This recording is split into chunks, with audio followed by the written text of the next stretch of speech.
Hello and welcome. I'm Carolyn, and your neighborhood show is about drawing out amazing stories of everyday people, of times in their lives when they have felt both connected and supported, as well as when they have felt disconnected and unsupported. And the aim is to normalize both connection as well as disconnection as being part of life. None of us escapes feeling disconnected at some point in our life, and that's okay and perfectly normal. But how do we then move from feeling disconnected and unsupported to being able to thrive in our lives? Your neighborhood show celebrates life by acknowledging all aspects of being human, up, down, and all over the place. That's the nature of life itself. So let's feel it, experience it, and celebrate it. Welcome.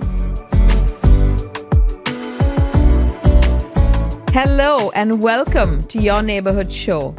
Our guest today is an amazing young man by the name of Josh Hinton.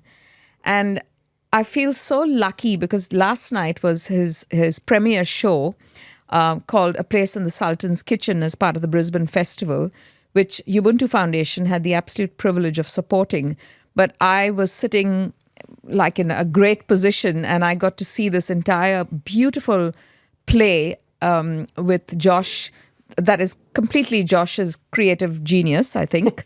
But he's written the whole play and I felt like a proud mama, I have to say. Because the funny thing is that Josh's second name is Jamil. And I was going to call my son Jamil, and my ex-husband didn't quite like the name.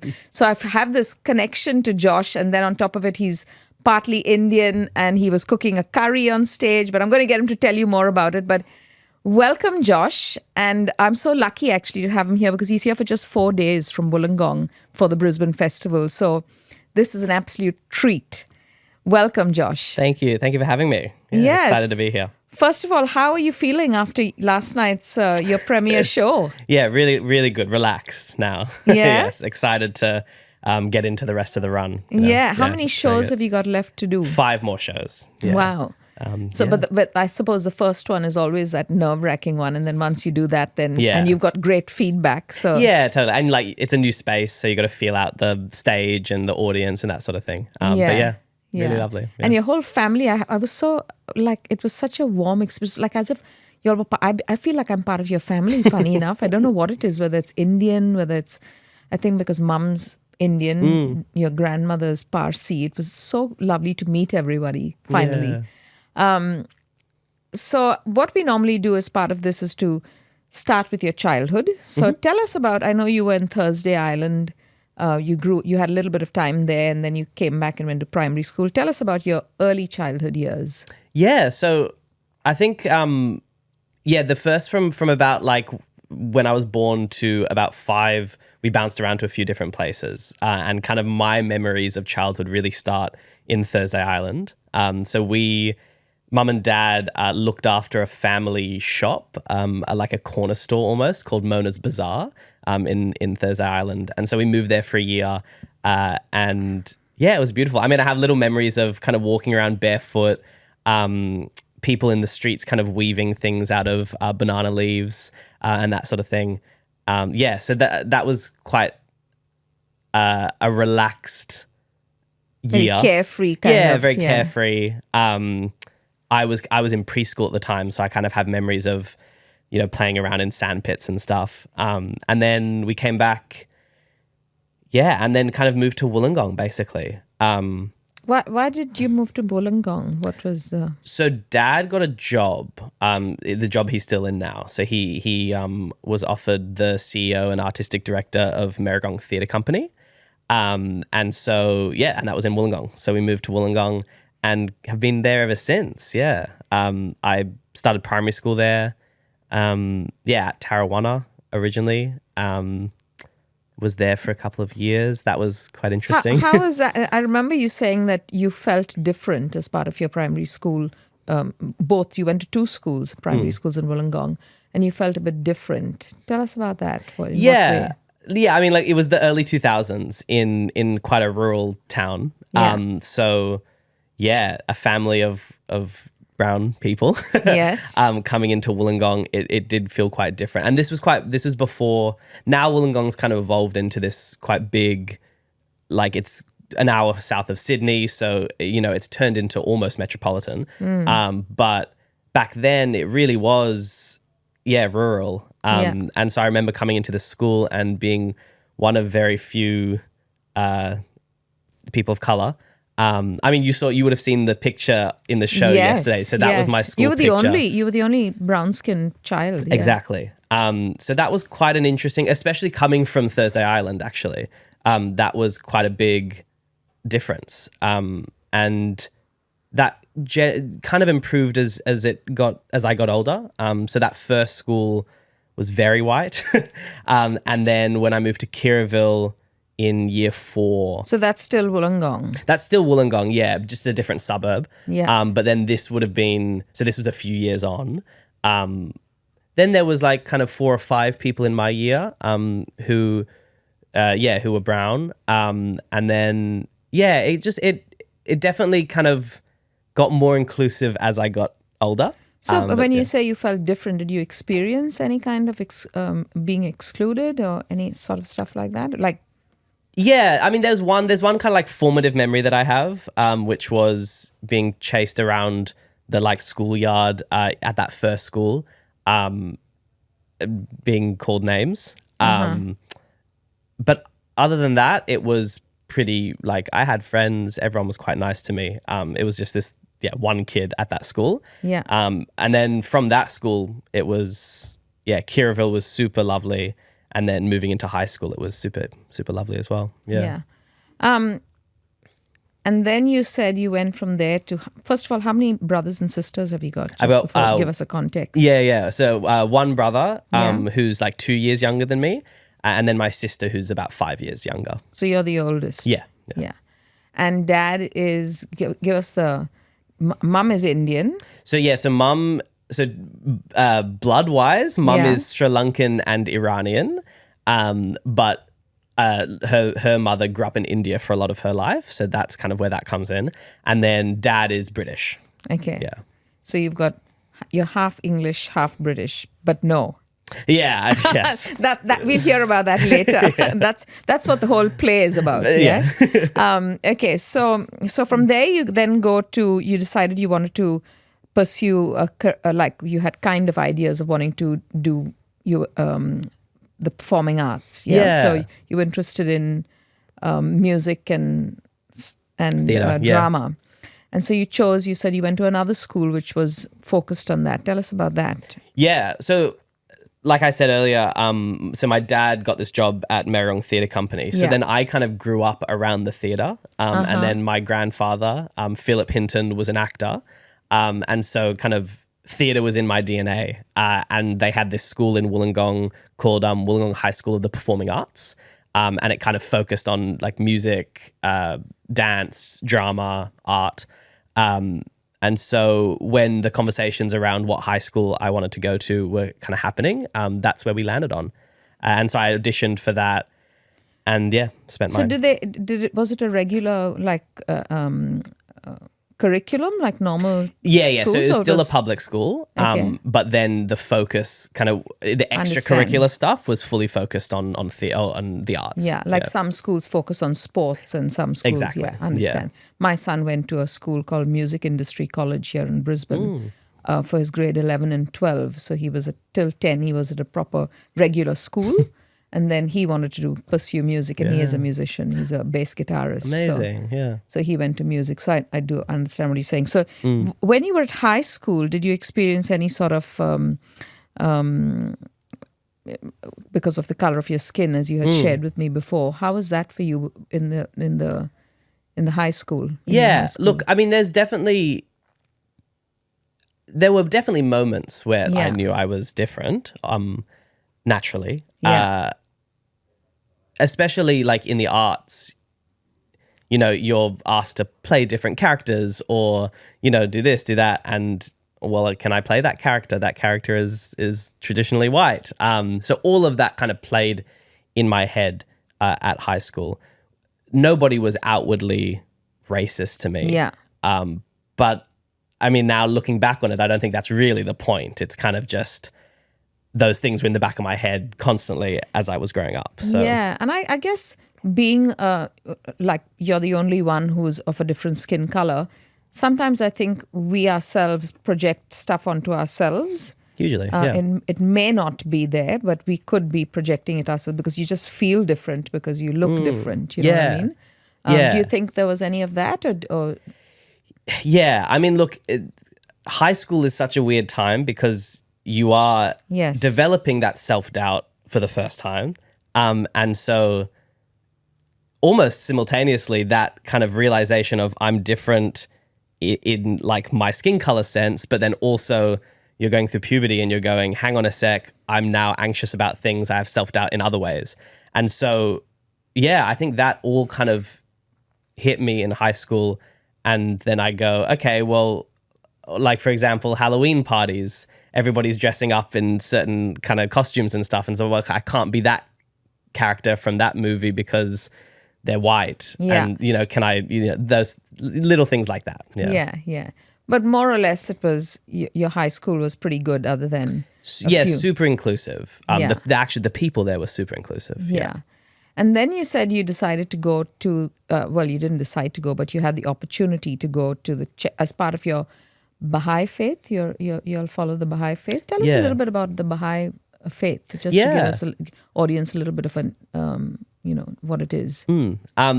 Yeah, so I grew up in the Baha'i faith. And yeah, kind of the crash course, I guess, of the Baha'i faith is they believe in all of the different manifestations of God. So Jesus, Muhammad,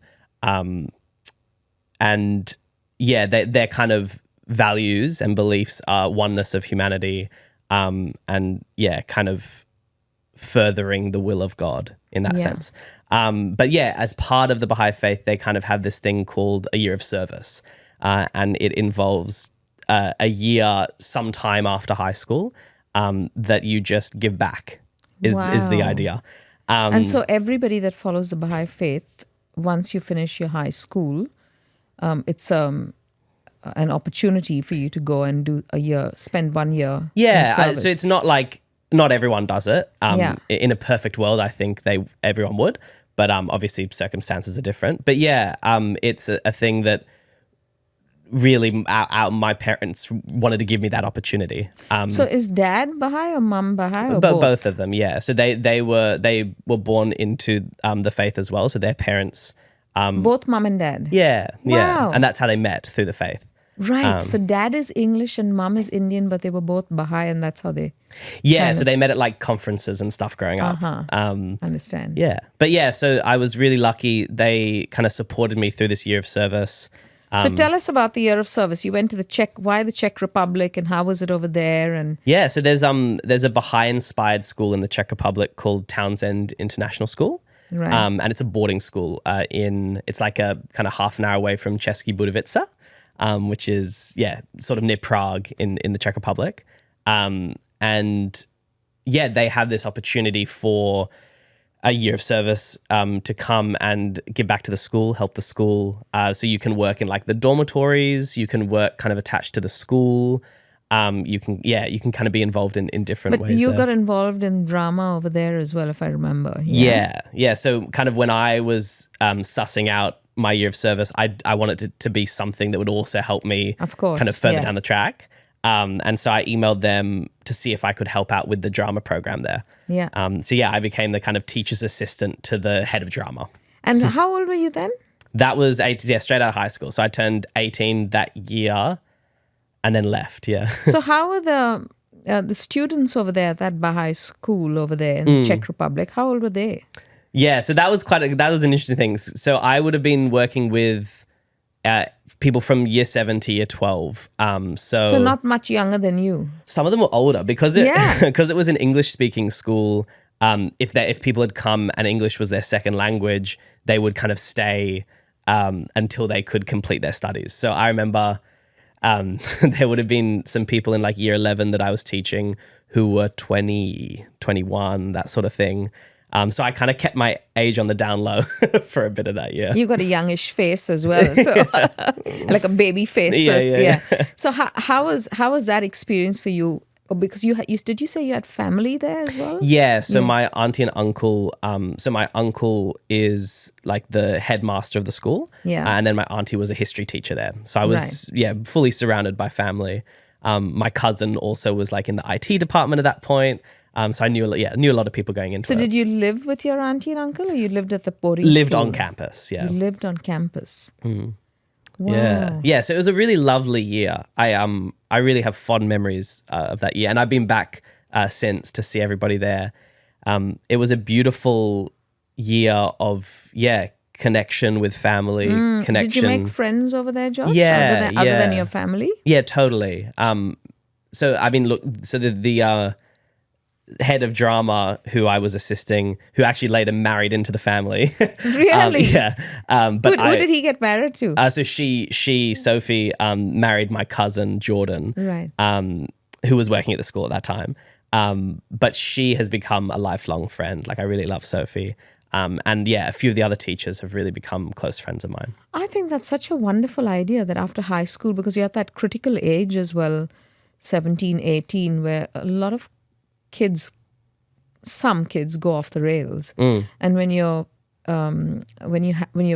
focusing your attention on people other than yourself, it's amazing. That's a really beautiful. I'd never heard of that. Yeah, and I don't know any other faith that has that kind of. I'm not sure. But yeah, I think you're right. It really did give me a sense of perspective straight out of high school. Something that I think, so part of the reason I was quite keen to do it as well as, like, especially for drama and writing, experience, like world experience is super important to kind of shape those perspectives. So I was really excited in that sense as well, to just get out, to travel, be in the world. Yeah. And I think that's a great, I mean, my children are grown up now, so I wish I knew this earlier, but in India we didn't do any of it. Though tell a lie, my daughter, actually, part of her high school here in Brisbane, she had the opportunity, it wasn't a year, but she had the opportunity to go overseas to Vietnam, and for 3 months, and there they... As part of high school? Yes, as part of her high school, part of her grade 12. She went to Vietnam for 3 months. Amazing. And helped build a school there for the children in a village. Yeah, wow. And that's kind of a service thing. So they actually built the school with their hands and interacted with the little toddlers, and they would go shopping and come back. And I remember coming back to me and saying to me what a wonderful experience that was. So it was 3 months. It wasn't a whole year, but it was still something. So I remember thinking to myself, what a wonderful thing for schools to, incorporate as part of their curriculum for grade 12. Yeah, that's an amazing opportunity.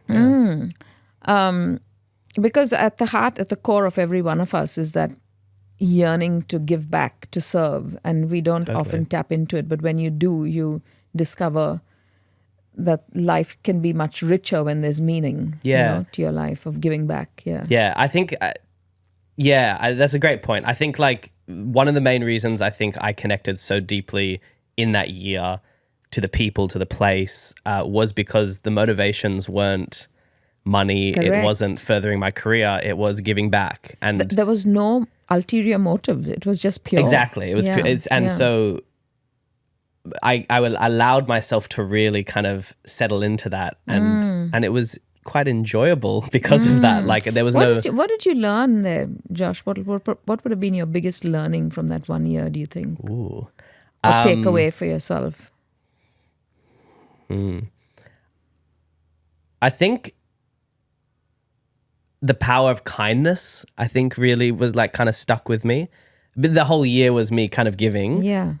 And watching how kind of, giving back, being kind can change people, can help people, how it affects me, like yourself. And just, like, it felt like there was a weight off me as well. Really? Like, I was able to just move through that year without stress, without, it was really quite, uplifting. Yeah, that's beautiful. Like, relax into yourself. Fully. Yeah, absolutely. I don't know if I've reached that sense of comfort, like full sense of comfort since. It really was fulfilling. Yeah. Isn't that amazing? Like just what you said there, that you haven't yet reached that sense of comfort again. So that full year of service, they say when you discover what you're here for and you feel pulled towards this, whatever the cause might be, and using your talent when you give back, you really come alive in your life, Yeah. you know? Yeah. And I think that's what you're kind of alluding to, that sense of giving back for that whole year made you feel alive at the same time as comfortable within yourself. Yeah. Beautiful. Totally. So then anyway, you come back from this beautiful 1 year of surrounded by family, service, and probably after school studying so hard and kind of really relaxed over there. And then, by the way, just a thought, did you have nightclubs and stuff over there? Because that was that age of nightclubs, isn't it? 18? Yeah, I didn't do any clubs. Okay. There were, I think there would have been some in Česká Budějovice. The actual city, the town that the school is in is called Hluboká, and it's really, really small. Okay. So I don't think there were nightclubs in that town. But then if you traveled a bit further, we never went out. I didn't go. Yeah, because I know when my sons turn 18 over here in Australia, as soon as they turn 18, they want to go to the nightclub, and it was scary as a mother, but so I just had that thought. Yeah. So you didn't do night clubbing in not the Czech Republic. Yeah. Okay, so you come back from there, and then you go to uni. Yeah. Yes. Tell us about that. Yeah. So look, part of that year was me sussing out theatre. So what year is this now? What? So the year I went overseas was 2017 to 2018. So I left end of 2017 and then came back to Australia October 2018.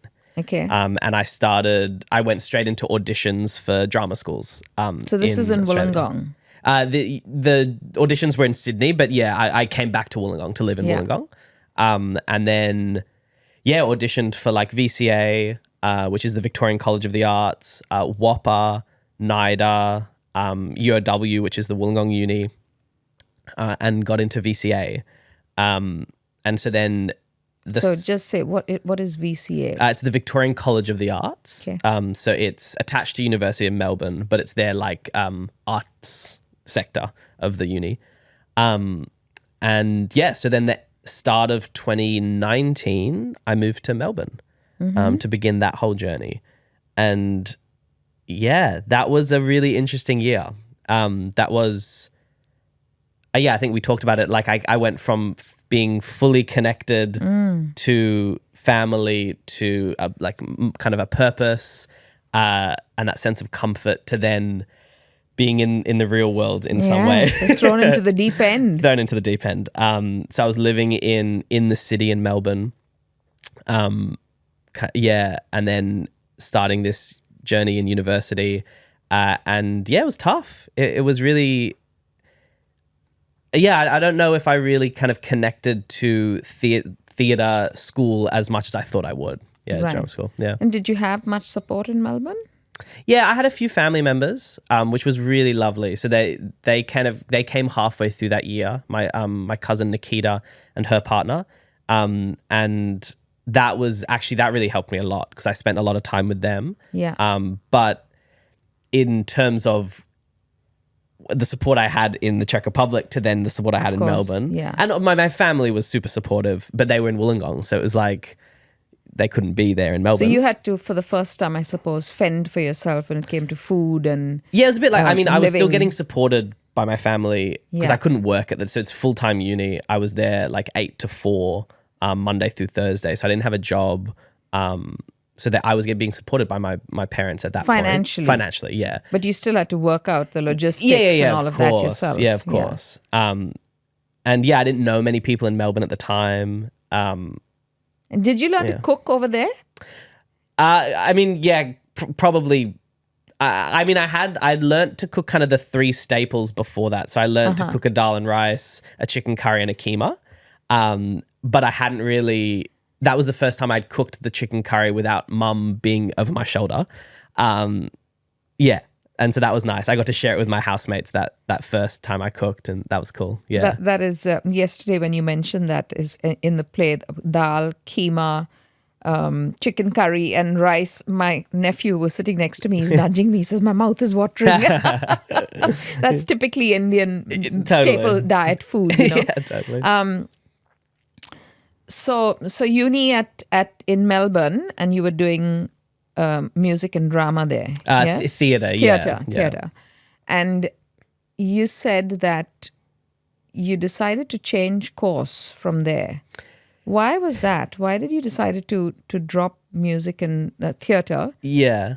And what did you decide to do? Well, so it was COVID hit. Yes. So I did a year at VCA, and then in 2020, obviously COVID. And so the school said they were shutting down, as every school did. And so then I moved back to Wollongong, and we did half a year online. So I did a full semester at doing theatre online, which was crazy in itself. And then from there, I had a bit of time to reflect. I didn't want to keep doing it online, and that's what we were going to do. So I deferred a semester, and then at the end of that year, decided to stop. And there was a lot of things going on in my mind at that point. I think COVID really had killed a bit of my love for creativity. I think also I didn't love drama school. So I think it was definitely, it was a good time for me to kind of take a step back and really think about if that's where I wanted to be. I would have still had like a year and a half. And it kind of gave me a nice chance to have a breather from that. And so then I tried to do a politics degree. That's so so different. So different. So far away from theatre. Yeah. When you said you kind of lost interest in theatre because of the school. What's that? Was it the teachers over there, or because they often say you love a subject because of the teacher. I remember I loved mathematics because I loved my maths teacher. You know, that makes all the difference. Yeah. Was there anything like that for you or no? Yeah. Yes. I think I struggled. Yeah. Look, I think it was just a kind of a concoction of things that then created that circumstance, which I wasn't super happy with. I was in an unfamiliar place. I didn't have a lot of kind of connection there. And then, the school itself, I was kind of struggling with. The teachers, I weren't like connecting with them as much as I thought I would. And then COVID kind of being that thing that then blew it all up. Yes. My grandfather then got quite sick at the time and passed as well. And this is Dad's dad. Yeah, and he had been quite a strong connection to theatre for me. So I think all of those things really, in my head, I went, I don't want to be doing theatre at this point. I need to just take a step back. I need a breather. And so then I decided to do politics, which is nothing to do with the creative arts. Yeah. Tell me about how was your relationship with your grandfather, your dad's dad? Yeah, wonderful. Yeah, really lovely. Was he in England or here in? No, he was in Wollongong. Wollongong. Yeah, Wollongong. Poppy and Grandma were both. They moved there when we were I was 10 or 12, something like that. So you and your grandmother? Yeah. Your mum's mum? My dad's mum. So they were both in Wollongong, and then mum's mum and mum's dad were in Brisbane.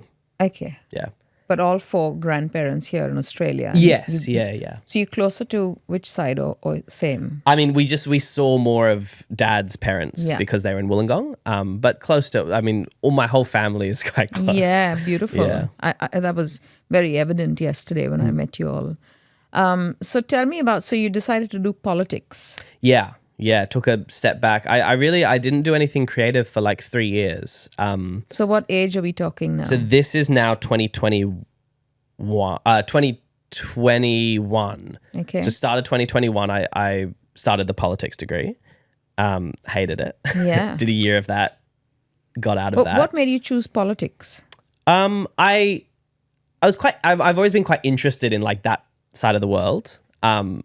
Just kind of reading up about things. So I was like, oh, maybe I'll see what this is about. And it was really not fun. And then, and so I took 3 years where I did nothing creative. I would watch shows And so I was still involved in that sense. But I really, in my head, I was like, I'm not going back. I don't want to do theatre anymore. And then I started writing the show. And that was like 2023. Yeah. So I guess they say every part of our life has purpose. And even though you didn't like politics, it had its part to play to prove to you that you need to get back to theatre because that was better than politics. Yeah.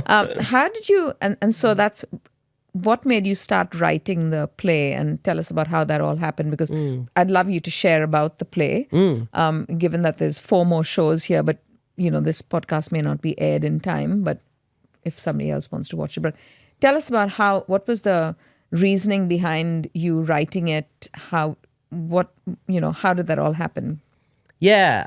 I mean, so it started off, I've always, I've grown up listening to my meme's stories. Your meme is? My mum's mum. And always in the back of my mind, I've gone, these stories are larger than life. It would be amazing to kind of spread these stories to the world. And I think it was like a chat with my dad at one point, and we went, this is kind of interesting enough to write it into something. And so I applied for so Merong has a program called Merong X, and they take kind of local artists, give them some funding and some support to develop their work. And so in 2023, with the idea that I'm going to sit down with Meme, record kind of her life story, basically, and then see what I can write from that, I started developing the play. And so in 2023, I sat down with her. I got 90 minutes of audio from her, from being born to coming to Australia. Her life. Yeah, of her life. And started writing from there. And then through the development process, I kind of found where I connected to it, and that's kind of where the curry and the food came into it, and that's where my stories came into it as well. It became more of like a journey of myself through her stories and through Poppy's stories, but it really did just start out as kind of me exploring her life and her incredible stories. Did you come to Brisbane to talk to her about it? No, so she was in Wollongong at the time. So we had a little microphone there, and me and my brother sat down, kind of recorded it, edited it. And so the audio that you hear in the show is from those original audio files. Oh, wow. Yeah. So that was like, at that point, I suppose you didn't have any intention to make it a big show or something, or did you? No. So I think at that point it was really like, if the only thing that comes out of this is the 90 minutes of recordings, capturing story, it's still worth it. I'm so happy. And like, I'm going to have that forever, and my family's going to have that forever. So that's really special. And then I was just lucky enough to then have it fit into the show, and So tell us a little bit about the show. Tell us some of your grandmother's stories and how through that you discovered your own roots, because I know you explained as part of the show how many times people would ask you, so where are you from, Josh? And you didn't have this answer, but through your conversations with your meme, you discovered how many different cultures you belong to. I'd love you to share that. Yeah. So look, it's been a real journey for me. It's kind of what developed in the show. So it just started out as stories from her. And then the things you see in the show about myself, like I've retrospectively only realized those things in the process of writing this show, which has been a super important journey for me. And so, those questions of where are you from, or the feelings of kind of not fitting in, those things I really hadn't thought about before writing this show. And so then as I kind of wrote down her stories and framed it from my perspective, I went, okay, wow, so she's felt these things and I'm feeling quite similar things. That's very interesting. Let's add some stories of me feeling those things. And so it's been quite eye-opening for me, this whole process. I mean, it was 2023 when I wrote it, and we're now 2025. So it's been a huge, long process. But I really do feel way more connected to that whole side of my family, way more connected to myself because of it. So yeah, that's so beautiful. And I think especially for people that leave their home countries, I'm one of them, and come to, say, Australia. And part of being an immigrant in a new country is to embrace the culture of that country. It's the thing to do if you want to get on. And sometimes I think it's quite easily you can get detached from your own your roots, you know. And I always think of it as it's like a ship without a rudder. Yeah. You know, you get disconnected from your roots. You're here to embrace Australia, and that's definitely what we have to do. But we also have to have that connection back to your roots. And I think your play, as you just mentioned before, has really helped you reconnect with that and given you that strong sense of your own culture and the confidence to go. Yeah, how's it been for you? Like you've become. How do you feel today? I should say after especially showcasing it to a big audience here as part of the Brisbane Festival. Yeah. It's really interesting. If you had watched the show last year, it would have felt different. I'm more comfortable in myself, in my family. I'm more confident in my roots. All of that. Yeah. And that's really lovely. Yeah. Yeah, you can see it, Josh. You can just see it in your way of being. It's so beautiful. Thank you. I feel so lucky to have met you and feel so lucky to have supported your journey and the play. Can you share one little story about your grandmother that you got from her as part of her life? Yeah. Anyone's story. So in the play, I talk about her journey from Iran to India. Yes. With her mother and her 4 siblings. And so to go into a bit of detail, so her father passed and they were in Iran for him and for his work. And after he passed away, Mama Dolly, so her mother, had family in India. So they decided to move to India. So they collected all of their things and they basically hitchhiked from Iran to India, which is not an easy route. And then this was... As in walking, hitchhiked? What do you mean by... So they started on a bus, which they paid for.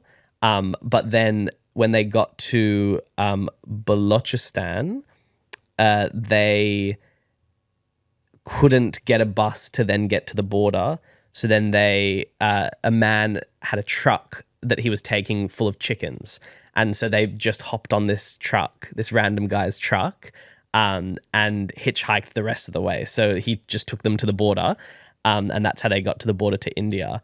Wow. Yeah, and so Meme has these memories of her sitting in the back of the truck with the chicken, kind of watching out the windows there. So she's one of the children. Yeah, so she was she's the eldest. Yes. How old was she at this time? 16 when she was. So she's had vivid memories. She'd remember everything. Yeah, well, so that was quite one of the most incredible parts of it all. When I sat down and recorded these 90 minutes, and so this was, she was 90 at the time when I sat down with her, and flawlessly telling, and some details are kind of change with time, but my goodness, 90 minutes, and she just, yeah. And did you have any inkling of those stories before you sat down with her, like through your mom or anything? Yeah, a few of them were the kind of ones that I had grown up listening to. Yeah. Which is kind of what gave me the idea for the show. But I mean, 80% of it, I was like, whoa, this is new stuff. I was just thinking I'd be blown away. Yeah. Just hearing that story blows me away Totally, right now, to know that your grandma, your meme, walked across. And I loved how you said in the play, I just wanted to eat something and I couldn't walk down to... I got Uber Eats. Yeah. That was beautiful. Yeah. Can you... And at the end of your play yesterday, Josh, you sang. You surprised us all with a beautiful song, and your brother... What's your brother's name? Dominic. Played guitar, and it was just a beautiful duo between the two of you. Would you mind... I mean, this is a surprise thing. Would you sing a little bit for us? Yeah, sure. I can do the the song that you sang, whatever part of it you feel comfortable. Yeah, absolutely. So the song is called Evergreen. And we end the show with it. It's a song me and my brother wrote. First of all, why did you call it Evergreen? I think so. The song itself has kind of themes of time, passing, memory, and like the preservation of memory, and keeping something evergreen is something that we strive. We would love to have happen, but sometimes it's impossible. And so we thought that captured the essence of the song quite well. Thank you. Standing tall once again, like an old friend, and in your arms, memories burn, waiting to return. Summers fade, memories change, it begins again. That's the ending of it. Beautiful. That was absolutely. You've just got such a lovely voice, and you just. Thank you. I love how you pronounce the end of your words, which keeps you hanging off your words. If you makes the audience hang off it. Thank you so much, Josh. It's been such a pleasure. Thank you for having me. For you to share your story with our audience, and wish you all the best for the next 3. You've got 3 more shows. 5 more. So through to Saturday and then 2 on Saturday. And then you're back in Wollongong. Yeah. Well, congratulations. Thank you. And I'm sure I'll see you again. Yeah. Thank you so much. Thank you. So that was a really lovely story from Josh, and I hope you enjoyed it. And if you enjoyed listening to Josh, I'd love you to like and subscribe to our podcast, leave a message, because it's so important to get stories out of connection and disconnection of all of us. None of us escape it. So it would really help the podcast and the channel to get out there to as many people as possible. Thank you so much for listening, and until you see the next podcast. Thank you.